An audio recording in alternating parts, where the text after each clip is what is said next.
Om Swastiastu. Kembali lagi dengan saya Ninyoman Ayu Haryani Kusuma. Kali ini saya akan membahas mengenai kegiatan 2 yaitu jumlah eritrosit dan leukosit. Tujuan pada kegiatan 2 ini adalah menghitung jumlah eritrosit dan leukosit.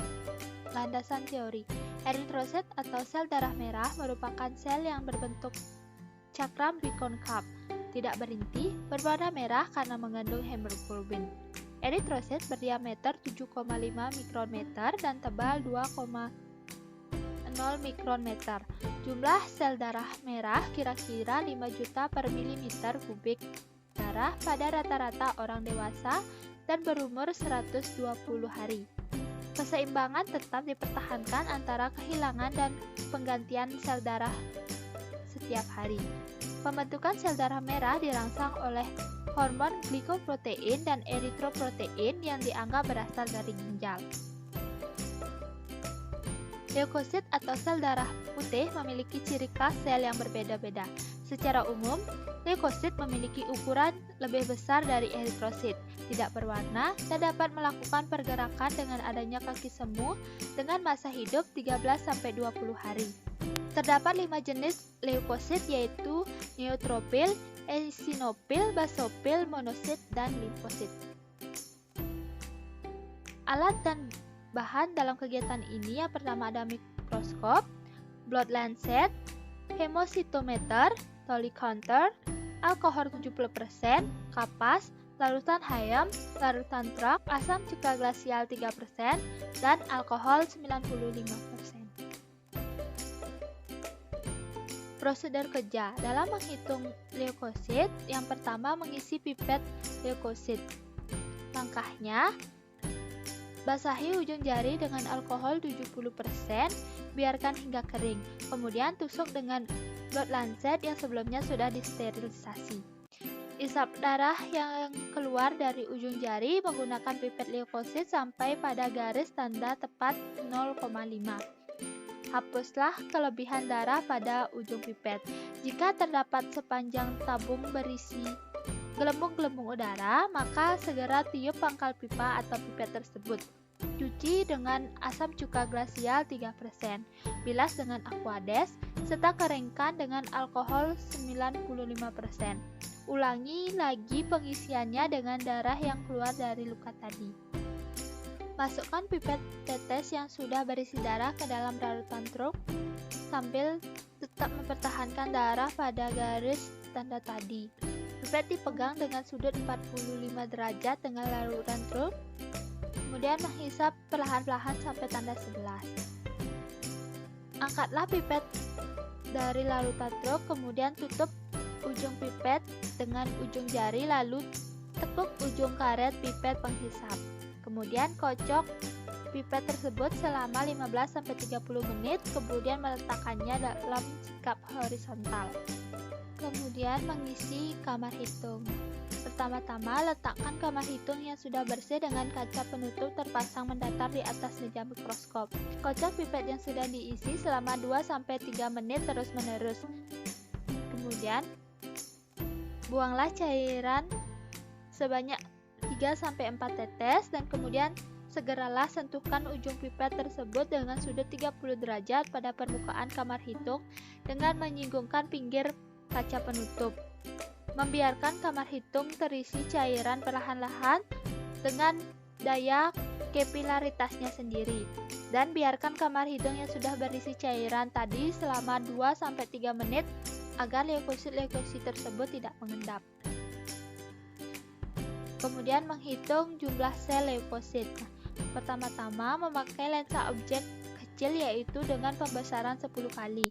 Menurunkan lensa kondensor atau kecilkan diafragma.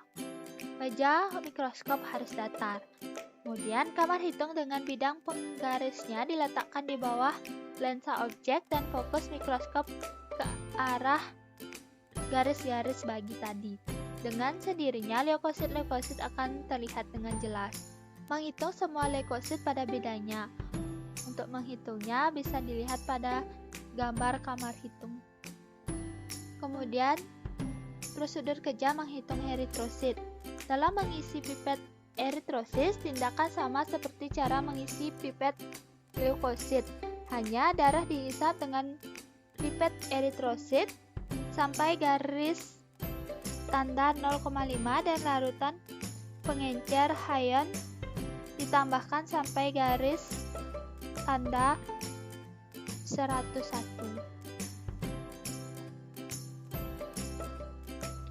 Kemudian untuk mengisi kamar hitung masih sama seperti yang diterangkan pada kegiatan menghitung leukosit.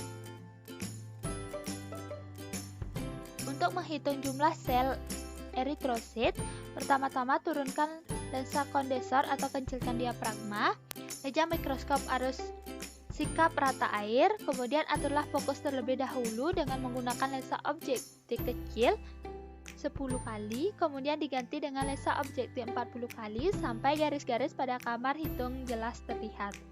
Hitunglah semua eritrosit pada 80 bidang kecil. Bisa dilihat pada gambar bagian mana yang harus dihitung. Nah, dari praktikum tersebut, maka ada beberapa hal yang perlu dijawab. Yang pertama, apakah fungsi larutan Hayon dan truk pada percobaan di atas? Nah, larutan Hayon merupakan larutan yang digunakan dalam metode penghitungan eritrosit atau sel darah merah. Hayon digunakan untuk mengencerkan darah dan biasanya digunakan dalam praktikum sel darah. Di dalam larutan Hayon ini terdapat HgCl2 yang berfungsi untuk melisiskan leukosit dan trombosit. Kemudian larutan truk merupakan bahan pemeriksa leukosit manual dengan komposisi gentian violet, asam asetat glasial, dan aquades. Asam asetat glasial pada larutan truk berfungsi melisiskan eritrosit dan mewarnai sel yang tidak dilisiskan serta mempunyai kandungan asam dengan pH 2,4. Faktor-faktor apa yang mempengaruhi jumlah eritrosit dan leukosit seseorang? Nah, pada faktor yang mempengaruhi jumlah eritrosit terdapat 4. Yang pertama, usia. Semakin bertambah usia, maka semakin rendah jumlah eritrosit yang ada pada darah. Kedua, asupan gizi. Bila jumlah asupan gizi kurang, otomatis jumlah zat besi ataupun zat-zat yang lain akan berkurang juga dalam darah, termasuk jumlah sel yang ada. Yang ketiga, status gizi. Apabila seseorang diriwayatkan kekurangan zat besi secara tidak langsung, berarti orang tersebut tidak menutup kemungkinan terjadi gejala anemia, di mana anemia ini seseorang kekurangan darah serta sel-sel yang ada dalam darah. Dan yang terakhir ada jenis kelamin. Pada jenis kelamin pria dan wanita memiliki jumlah darah yang berbeda. Kemudian faktor yang mempengaruhi jumlah leukosit. Yang pertama ada faktor genetik. Perubahan jumlah leukosit disebabkan karena adanya kelainan pada kromosom. Yang kedua, konsentrasi leukosit yang normal pada bayi 6 bulan sampai 1 tahun adalah 10.000 sampai 20.000 terus menurut seiring bertambahnya usia. Pada anak-anak berusia 2 sampai 5 tahun, lebih sering terjadi peningkatan jumlah leukosit. Dan pada usia yang semakin dewasa, maka akan terjadi penurunan jumlah leukosit. Ketiga, ada jenis kelamin. Pada jenis kelamin laki-laki lebih banyak menderita penyakit leukemia dibandingkan dengan perempuan. Laki-laki berisiko 3 kali terjadi peningkatan jumlah leukosit daripada perempuan. Yang keempat, radiasi. Peningkatan jumlah leukosit dapat terjadi pada penderita kanker yang sedang melakukan pengobatan dengan menggunakan radiasi atau kemoterapi. Yang kelima, ada zat kimia. Paparan zat kimia bisa mengakibatkan diplasia sumsum tulang belakang, perubahan kromosom, serta anemia akhirnya dapat menurunkan jumlah leukosit. Terakhir, riwayat penyakit konsumsi obat. Pada penderita riwayat penyakit leukemia dan anemia aplastik memiliki potensi lebih besar mengalami penurunan jumlah leukosit. Kaitkanlah faktor-faktor yang mempengaruhi jumlah eritrosit dan leukosit dengan gangguan atau penyakit yang terjadi pada sistem peredaran darah. Nah, pada kelainan darah yang mempengaruhi sel darah merah ada 5. Yang pertama ada anemia. Anemia terjadi jika kadar sel darah merah sangat rendah, baik akibat pendarahan berlebih, kekurangan zat besi, atau kekurangan vitamin B12. Pada anemia yang cukup parah, penderita akan terlihat pucat, mudah lelah, dan sering sesak napas. Kemudian anemia aplastik. Kondisi ini terjadi ketika sumsum tulang tidak menghasilkan cukup banyak sel darah, dan salah satunya adalah sel darah merah. Yang ketiga, anemia autoimun hemolitik. Pada anemia ini, sistem kekebalan tubuh menjadi terlalu aktif dan secara keliru akan menghancurkan sel darah merah sehingga menyebabkan anemia. Kondisi ini disebabkan oleh gangguan autoimun atau kondisi ketika sistem kekebalan tubuh menyerang diri sendiri.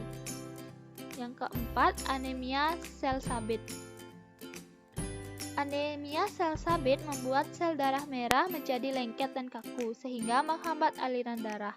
Anemia sel sabit merupakan penyakit genetik. Penderita kondisi ini biasanya mengalami kerusakan organ tubuh dan sakit yang tidak tertahankan. Yang terakhir, polisitemia adalah salah satu jenis kelainan darah akibat darah menjadi terlalu kental karena sumsum tulang memproduksi terlalu banyak sel darah merah. Kondisi ini dapat meningkatkan resiko pengumpalan darah, stroke, hingga serangan jantung. Pada kelainan darah yang memengaruhi sel darah putih ada 4. Yang pertama, leukemia. Leukemia adalah salah satu bentuk dari kanker darah di mana sel darah putih menjadi ganas dan diproduksi secara berlebih dalam sumsum tulang. Yang kedua, ada multiple myeloma, merupakan kanker darah yang terjadi ketika sel darah putih menjadi ganas. Sel darah putih akan diproduksi secara berlipat ganda dan melepaskan protein abnormal yang dapat merusak organ. Yang ketiga, ada sindrom myelodysplasia. Adalah salah satu kelainan darah yang berdampak pada sumsum tulang. Kondisi ini terjadi akibat sumsum tulang tidak dapat memproduksi sel darah yang sehat. Dan yang terakhir ada limfoma, merupakan kanker darah yang berkembang di dalam sistem getah bening. Sel darah putih pada orang yang mengalami limfoma akan menjadi ganas, penyebaran secara abnormal, dan berlipat ganda tanpa terkendali. Analisis kemungkinan timbul suatu kesalahan dalam perhitungan sel darah. Dalam perhitungan sel darah ada kemungkinan kesalahan dalam pengejaran dan sampling karena darah mengandung lebih sedikit leukosit dibandingkan eritrosit. Pengejarannya lebih kecil dan volume sampel yang digunakan lebih besar. Kemudian, ada 3 hal kemungkinan yang dapat timbul. Yang pertama, kesalahan teknik, yaitu adanya gelembung saat mengambil darah atau pengenceran sehingga dapat mempengaruhi volume pengenceran. Penyedotan yang terlalu kuat sehingga volume darah yang diambil tidak sesuai dengan skala yang ditentukan. Kemudian pengocokan yang kurang homogen menyebabkan sel darah akan sulit diamati karena tertumpuk atau tidak ada karena yang masuk pada hematometer adalah larutan pengencernya. Yang kedua, kesalahan peralatan dapat dikarenakan mikroskop yang memiliki fokus kurang tepat sehingga sel darah sulit diamati. Kemudian pipet yang digunakan tidak berfungsi dengan baik sehingga sulit digunakan dalam penyedotan darah dan larutan pengencernya. Dan yang terakhir, kesalahan sampling antara lain pada jari terdapat alkohol yang belum kering sehingga membuat darah yang keluar cepat beku. Kemudian terdapat air pada pipetoma yang harus dibersihkan. Sekian yang dapat saya sampaikan. Terima kasih dan sampai jumpa.